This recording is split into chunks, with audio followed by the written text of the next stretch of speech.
Olá, muito bom dia para você. O Record News Rural de hoje está começando. Fique com a gente. Olha, estamos no período de colheita do milho safrinha. Essa segunda safra é fundamental para a economia agrícola nacional. O grão tem uma grande importância também no Distrito Federal. No Distrito Federal, a produção de milho se consolida como uma das atividades mais importantes do campo, dividindo espaço com a soja e o sorgo. São aproximadamente 192 mil hectares dedicados às grandes culturas que garantem trabalho e renda a mais de 2.400 produtores rurais. Somente no cultivo do milho, os resultados impressionam. O grão comum alcança cerca de 272 mil toneladas, enquanto o milho destinado à silagem ultrapassa 112 mil toneladas anuais, reforçando o papel estratégico da cultura, tanto na alimentação quanto no fortalecimento da cadeia produtiva local. Uma das etapas mais importantes para que o milho chegue com qualidade na mesa dos brasileiros é o momento da colheita. A gente planta, cuida e chega a hora melhor que a colheita, né? Mas isso depende muito do clima, né? Da chuva, né? Para a gente poder chegar nesse resultado aí, né? Que é o resultado bom, é hora de botar o dinheiro no bolso. Nas grandes propriedades do Distrito Federal, a colheita do milho é feita com máquinas modernas que cortam as plantas, separam as espigas e já armazenam os grãos. Ela colhe todo tipo de cultura, né? Feijão, soja, sorgo, trigo, só que tem que mudar a plataforma, né? E por dia, por exemplo, vocês conseguem com essa máquina aqui colher quanto de milho, você tem ideia?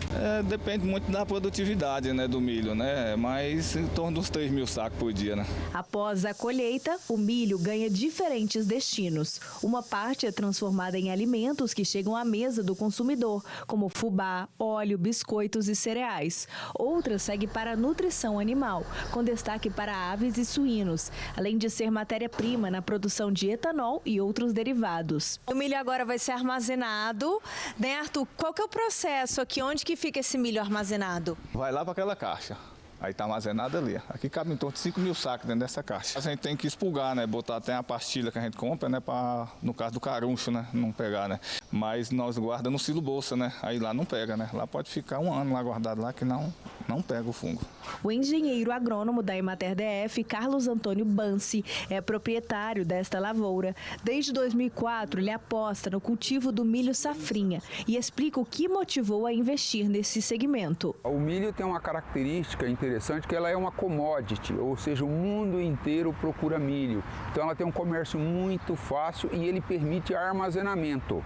Então você pode fracionar, vender aos poucos, você armazena. O Distrito Federal conta com um clima favorável, com chuvas bem distribuídas e solos que, graças às tecnologias, se tornaram férteis e garantem uma boa produtividade. Nós temos uma característica importante aqui que é muito sol, chuva regular na época das chuvas e noites frescas. Essa é uma característica que o milho gosta muito.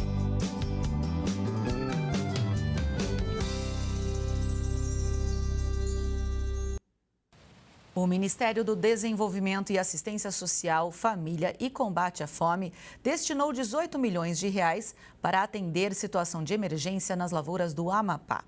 Indígenas e agricultores familiares que cultivam mandioca foram afetados pela vassoura de bruxa, doença que causa crescimento de brotos finos e secos nas plantas.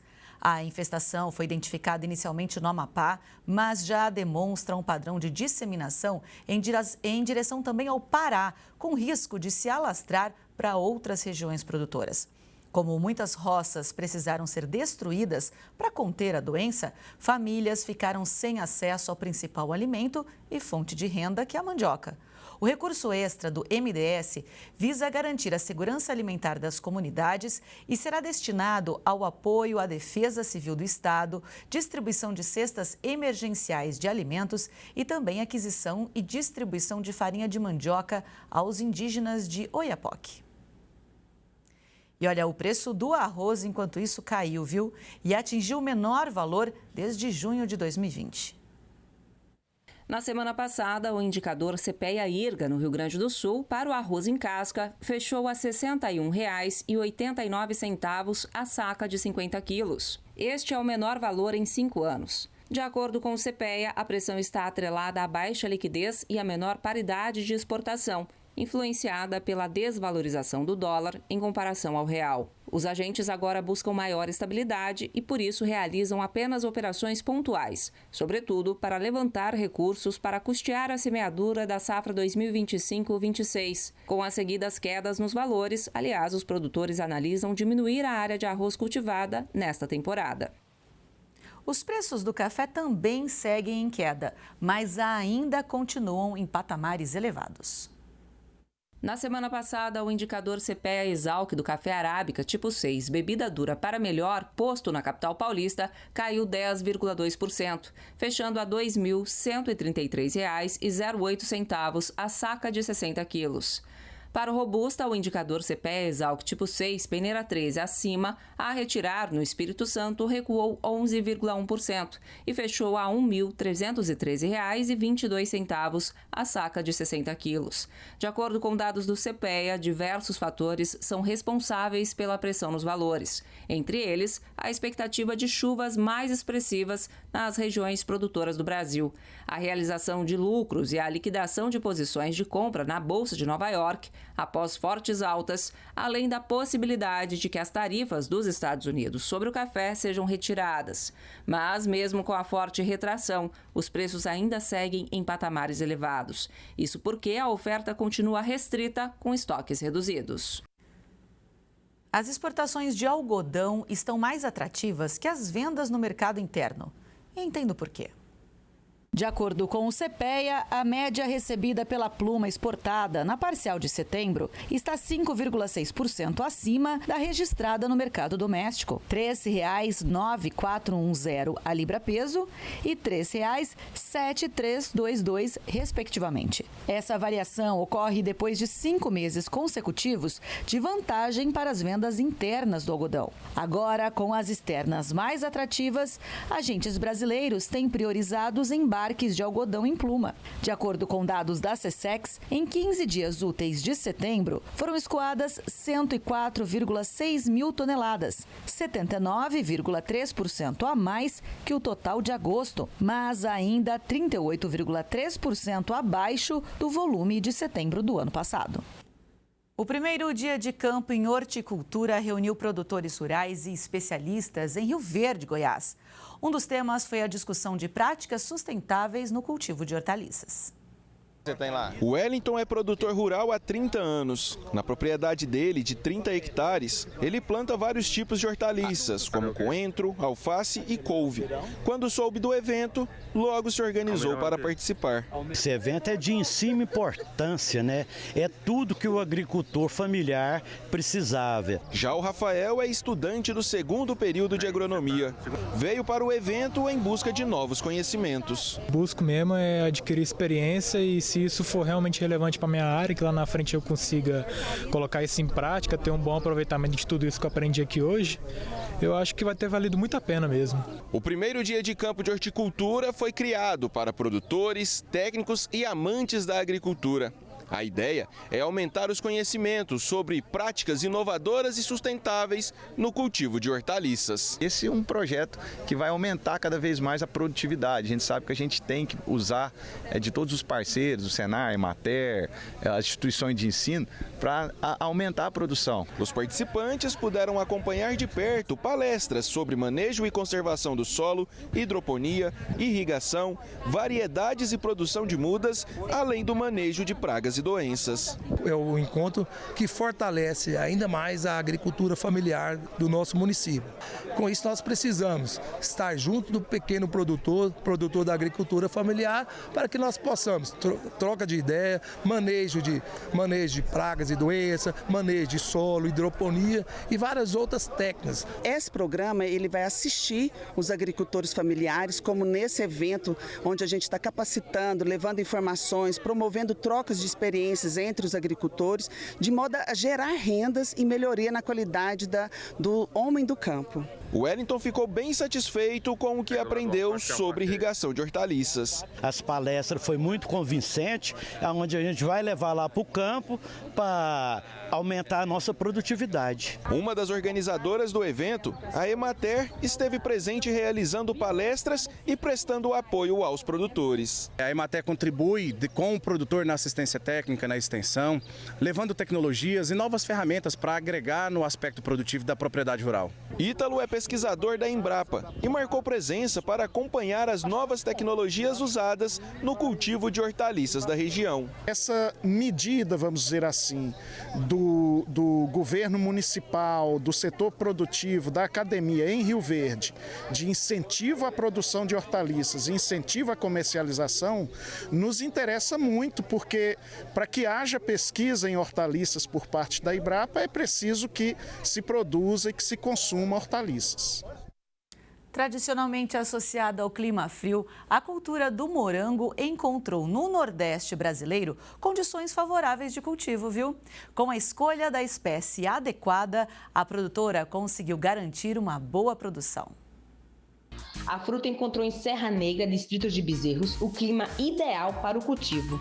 Foi pensando nisso que a agrônoma Bárbara Pereira criou esta estufa, onde mantém mais de 4.000 pés da fruta. A gente procurou, plantar algo, que fosse adaptável aqui à localidade, da Serra Negra, e que fosse rentável numa pequena área. Então, a fruta escolhida foi o morango. Segundo a agrônoma, o segredo está na temperatura, que precisa ser adequada para o plantio e o desenvolvimento da cultura. A Serra Negra, eu costumo dizer que é um local diferenciado, Estamos praticamente a 110 quilômetros de Recife, E é um local onde de janeiro a janeiro a gente tem noites frias, E os dias com temperaturas amenas. É tudo que o morango precisa. O espaço funciona um ano inteiro, mas é em 3 meses específicos que acontece a safra do morango. Não é tão ideal plantar num período mais quente, mas a gente tem que se adequar ao período que a gente recebe as mudas, Porque aqui mesmo, no nosso morango, a gente tem mudas importadas. Então, é o período ideal aqui nosso, setembro, outubro, novembro, o período de alta produção do morango. Segundo Bárbara, ela chega a colher cerca de 120 quilos da fruta por semana. E todo o cultivo é feito pelo sistema semi-hidropônico, onde os morangos crescem suspensos longe da terra. Isso favorece a ergonomia, no momento ali da colheita e da manutenção em si também, quando a gente faz a manutenção das folhas, tirar as folhas velhas. E também tem a questão do cultivo numa pequena área, A gente pode ter, mais plantas numa pequena área, E também em locais semi-fechados como a estufa, Além de garantir qualidade e frutos mais limpos, o sistema semi-hidropônico também facilita o manejo e a colheita do morango. No espaço, os visitantes podem vivenciar a experiência do colha e pague. Aqui os visitantes não encontram as prateleiras, mas sim fileiras de morango. A regra é bem simples, é só pegar a cestinha e a tesoura e agora é só colher os morangos mais vermelhinhos e levar para casa. No início da visita, os clientes recebem orientações sobre a quantidade de morangos que podem ser colocados na cestinha. Ela tem um limite, que é apresentado lá na entrada, onde a pessoa pode colher. Agora, o número de morangos a gente não tem como, porque é variável, depende do que a pessoa colher. Se é um morango grande, pequeno, e acomodando ali dentro da cestinha. E a experiência não para na colheita. Quem vai até o espaço também pode encontrar produtos derivados do morango. Fazemos o licor de morango, E também temos a nossa geleia também de morango. Para a agrônoma, o melhor retorno vem dos comentários de quem experimenta a sensação de colher e saborear o morango fresquinho. A gente coloca aqui tudo o que é de melhor, porque é o que a gente deseja para que os nossos visitantes venham aqui e consumam os morangos direto do pé. Vamos conferir agora como fica a previsão do tempo para esta quinta-feira.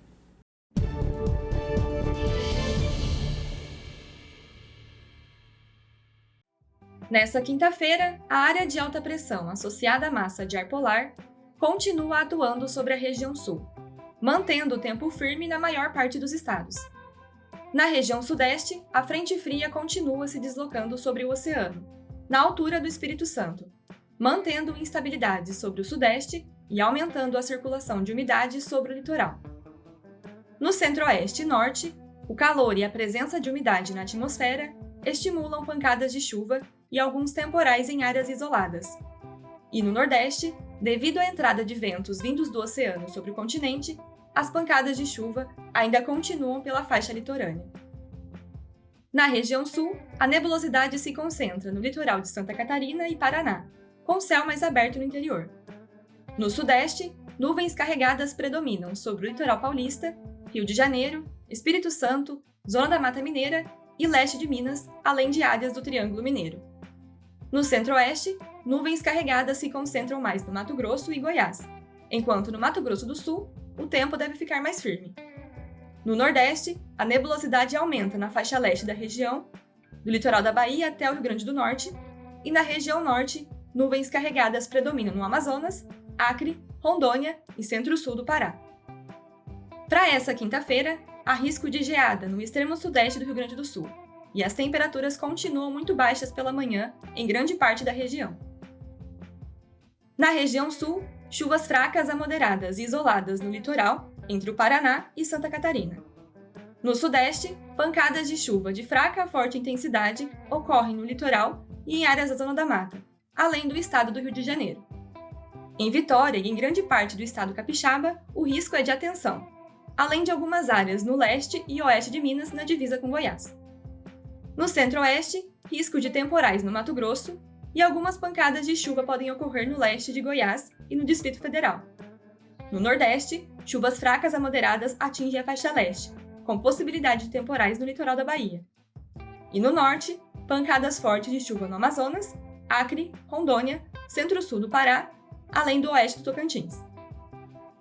Rajadas de vento variando entre 40 e 50 km por hora nessa quinta, em grande parte da região nordeste e do sul do país.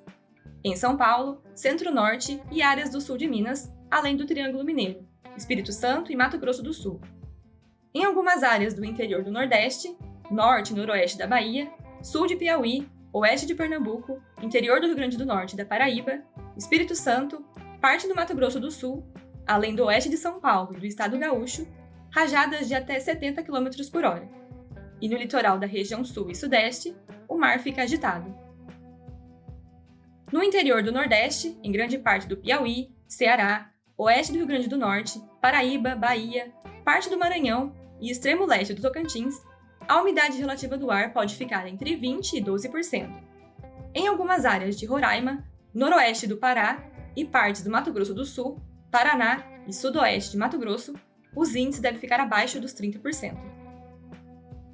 Já em relação às temperaturas para essa quinta, as máximas não devem passar dos 20 graus em Porto Alegre, 16 em São Paulo, 21 no Rio, 22 em Vitória, 23 em Belo Horizonte, 30 em Salvador e em Goiânia, 32 em Cuiabá e até 34 graus em Palmas.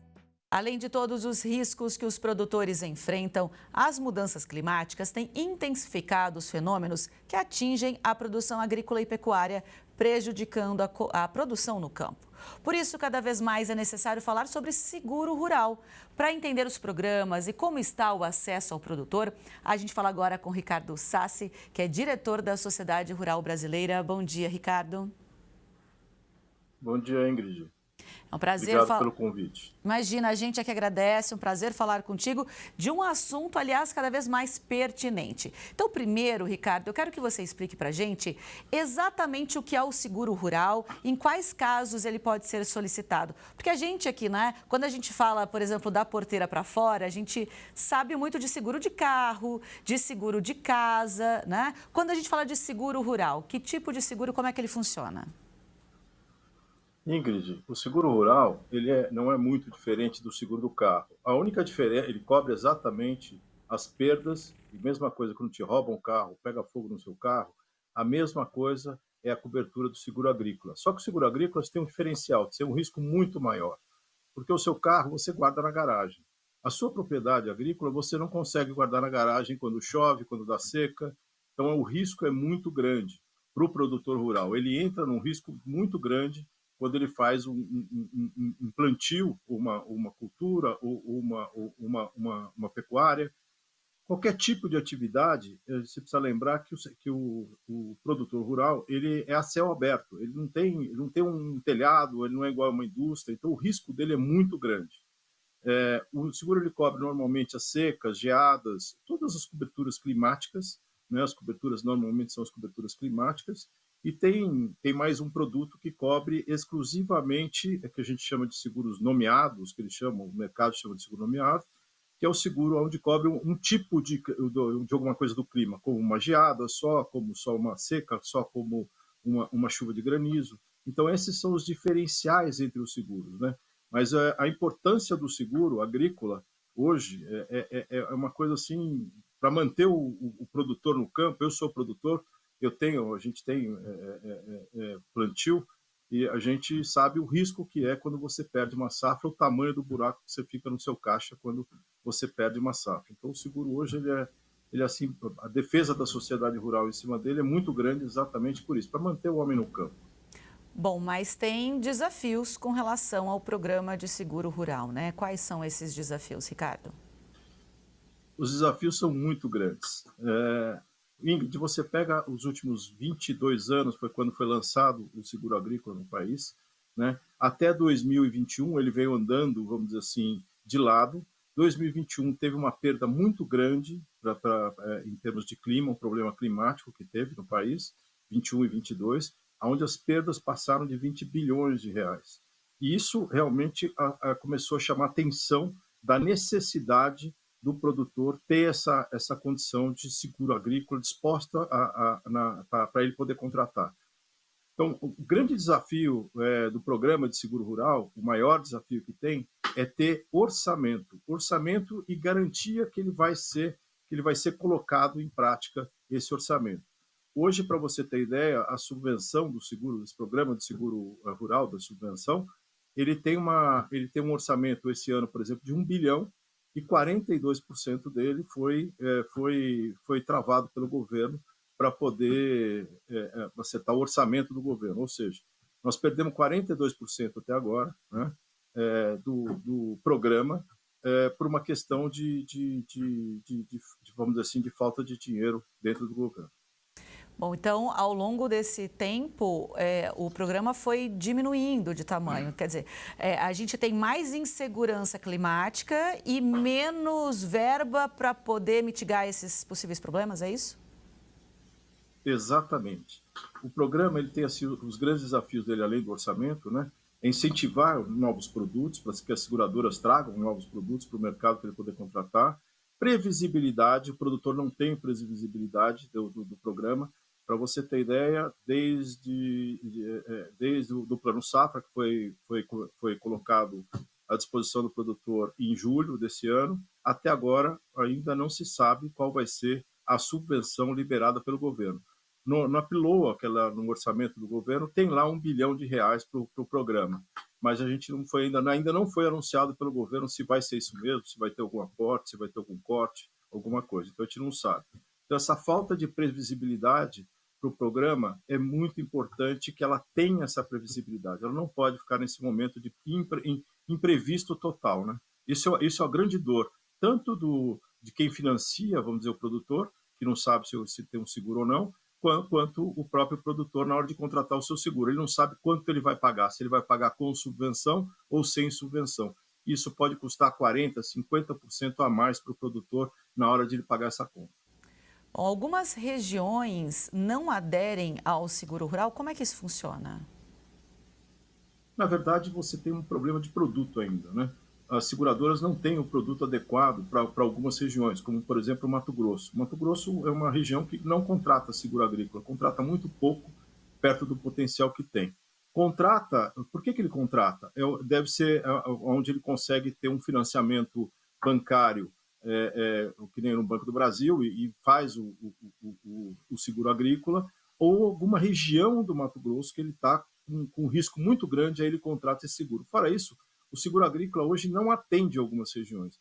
É uma necessidade que o mercado segurador precisa organizar esses produtos também para atender outras regiões.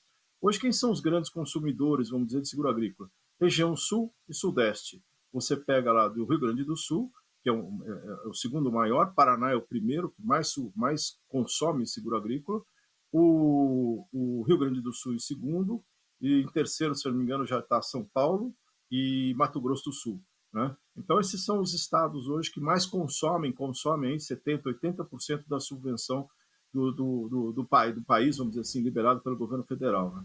Por isso que não consegue ter a diluição. É muito importante essa contratação, vamos dizer, distribuição do seguro em todo o país, ter subvenção e tudo mais. Por quê? Porque isso dilui o risco. Diluindo um risco de uma companhia de seguros, ela consegue reduzir preço. Então, hoje todo mundo fala, o seguro agrícola é caro. Ele não é caro. Ele é adequado para a região que ele atende, que é a região de maior risco. Ele não atende a região de menor risco. Né? Ele não atende porque ele não tem interesse no produto hoje ofertado pelo mercado. É interessante porque a gente está até acompanhando algumas imagens aqui enquanto a gente conversa de enchente no Rio Grande do Sul, de seca em algumas regiões, de queimada nos canaviais. E aí, quando você diz, né, que o Sul, por exemplo, hoje é o estado que mais contrata e mais tem a subvenção ou os valores destinados, a gente enfrentou nos últimos 2 anos, por exemplo, na região do Rio Grande do Sul, ou mesmo na região sul como um todo, estiagem um ano, enchente outro ano. Então, é natural que esses produtores procurem mais pelo seguro. Mas é importante, como você disse, é como o seguro do carro, né? Se você não usa, ele vai ficando mais barato ou não tem um aumento. Então, se pulverizar isso para as outras regiões, até os produtores gaúchos ali podem ter um valor mais acessível. Todo mundo se beneficia, né? A carteira de uma seguradora, ela é uma carteira que ela é dividida, ela dilui esse risco para todo mundo que contrata, né? Isso não tem... eu já escutei uma vez dizer assim, o pessoal vamos dizer assim, do norte do país fala assim, eu não contrato seguro porque eu não quero pagar a conta do pessoal do sul lá. Não tem isso, na verdade. Na verdade, você tem uma diluição, quando você faz essa diluição de risco, tanto cai o preço lá vamos dizer assim, para o Rio Grande do Sul, como também cai o preço para o Mato Grosso, para o norte do país. A diluição do risco que melhora as carteiras das companhias, as contratações conseguem reduzir os seus preços. Agora, é muito importante o governo ter a consciência da subvenção.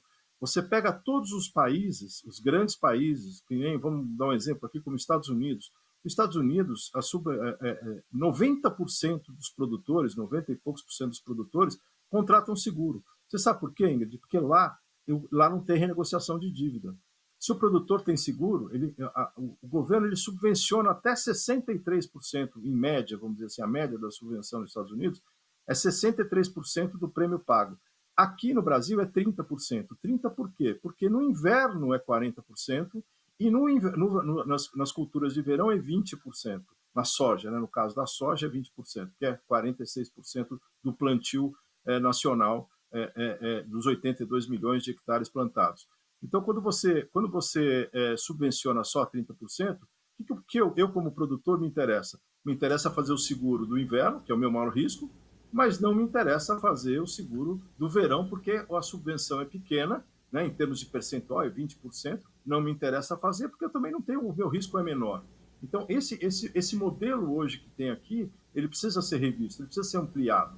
E o governo tem que ter consciência que ele tem sim que subvencionar o produtor rural. No mundo inteiro, todos os programas de seguro agrícola que deram certos, os que o governo está envolvido. Não existe programa de seguro rural, de seguro rural sem a subvenção do governo. Né? Isso é importantíssimo ter consciência, tanto o executivo quanto o legislativo, todo mundo tem que ter essa consciência. E cada vez mais tem que se ampliar a subvenção. Para você ter ideia, Ingrid, a necessidade hoje, vamos dizer assim, 2026, qual seria a necessidade para o mercado, para os produtores começarem a contratar, terem assim, uma tranquilidade para fazer o seu seguro? Teria que ter 4 bilhões de reais, no mínimo 4 bilhões de reais, para poder atender a necessidade do produtor que está sendo financiado. Porque, Ingrid, eu que estou devendo num banco, se eu não tenho um seguro, se eu não tenho uma garantia que eu vou produzir, eu só tenho 2 garantias que eu vou produzir. Se o clima for bom e se eu tiver seguro. Se eu tiver seguro, eu não produzo, mas eu quito a minha dívida no banco. Eu vou lá, pago o meu banco. Se eu produzir, eu vou lá e pago o banco. Se eu não produzir, eu tenho que ir lá com o meu chapeuzinho no governo e pedir renegociação de dívida. Né? Então, a intenção do seguro é realmente trazer uma tranquilidade para o produtor. Essa consciência que precisa ter. Essa consciência que o governo precisa ter, o produtor precisa ter, as cooperativas estão crescendo demais nessa área de seguro agrícola, né? Os bancos e tudo mais, que é da onde vem vamos dizer, o risco. O risco do produtor, ele tem 3 riscos, né? Eu falo assim, ele tem 3 riscos. Ele tem o de custo dele, que é um risco que ele tem, o de preço e o de clima. Esses são os 3 riscos que ele tem. Então, o custo dele, ele tem que saber trabalhar, o de clima, ele tem que fazer o seguro, né? E o de preço, ele tem que fazer um hedge. Então, assim, mais ou menos simplificando aqui a conversa, mas é isso, né? Exato, e aí quando a gente fala de clima, os outros às vezes, né, dá para a gente ter uma projeção do que pode acontecer, do que não pode, mas o clima interfere em todos eles, né? Porque dependendo do clima você produz, o preço pode abaixar, não produz, o preço pode aumentar, mas você também não tem o que entregar. Então, são muitas variáveis, né? Mas eu queria que você explicasse, Ricardo, o que é o seguro paramétrico que vem sendo falado pelo Ministério? Isso é uma coisa interessante, Ingrid.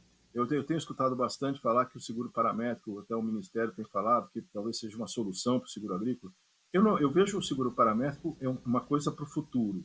Não é uma coisa que está sendo estudada, uma coisa que está sendo colocada no mercado, né? Estão tendo as primeiras apólices de seguro paramétrico. Paramétrico nada mais é do que você fechar um parâmetro. Você vai lá, faz um seguro, fala assim, eu quero assegurar quantidade de chuvas, milímetros de chuvas, numa época que eu escolho lá na minha propriedade, escolho lá, eu preciso que chova nessa época aqui, tantos milímetros. Se chover menos que aquilo ali, eu recebo já uma indenização da seguradora. Eu produzindo ou não produzindo, eu já recebo uma indenização da seguradora. Então, é um parâmetro.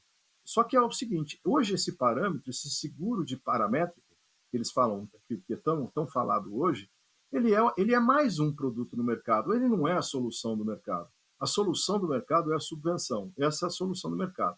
E aí você fazer diluição de risco. Para você ter ideia, no evento que teve aqui na Sociedade Rural Brasileira, sobre o seminário, né, gerenciamento de risco e paramétrico, foi colocado por um dos apresentadores que o seguro paramétrico nos Estados Unidos, se não me engano, começou em 75, e hoje atende somente 1% de todos os seguros contratados nos Estados Unidos. Ou seja, ele é um produto de nicho, ele é um produto de necessidade nichada. Esse é de uma região, de uma cultura, alguma coisa assim que garanta uma indenização numa coisa bem especificada ainda. Eu acho que isso aí vai ter uma melhora muito grande de produtos. O seguro ele leva 100 anos para poder ser, vamos dizer assim, para ficar ideal, que nem o seguro do seu carro hoje, que é ideal, que você sabe quando você vai receber, sabe quanto vai pagar, sabe qual é a sua cobertura. Então, assim, ele leva aí bastante tempo e eu acho que o paramétrico ele vem evoluindo. Mas ele não é o produto que vai substituir e vai resolver o problema do seguro agrícola. Ele não vai. Ele é mais um produto na prateleira para que o produtor tenha mais uma opção de contratação. E isso é importante. O produtor ter variedade, ter vários produtos que ele possa contratar, que ele possa fazer no momento de dor dele, né? É isso. Ninguém conhece melhor que ele a dor dele. Exatamente. As dificuldades, os desafios, né, de produzir cada vez mais. A gente sempre fala que o campo é uma indústria a céu aberto, que o produtor não tem controle. Mesmo que ele tenha irrigação, mesmo que ele tenha todas as medidas ali para tentar mitigar os efeitos, ele ainda depende de muitas variáveis, como a gente disse. Ricardo, muitíssimo obrigada, viu? Não, obrigado você, Ingrid. E uma coisa importante também colocar aqui é que hoje a subvenção do seguro agrícola está atendendo só 2,5 milhões de hectares. Já foi 14 milhões de hectares. Ou seja, o programa tem que ter uma injeção do governo aí vamos dizer assim, de garantia de orçamento. Obrigado pelo convite mais uma vez. Imagina, a gente que agradece pelas explicações. E assim, o Record News Rural de hoje vai terminando. Muitíssimo obrigada pela sua companhia e audiência. Te vejo amanhã. Tchau, tchau.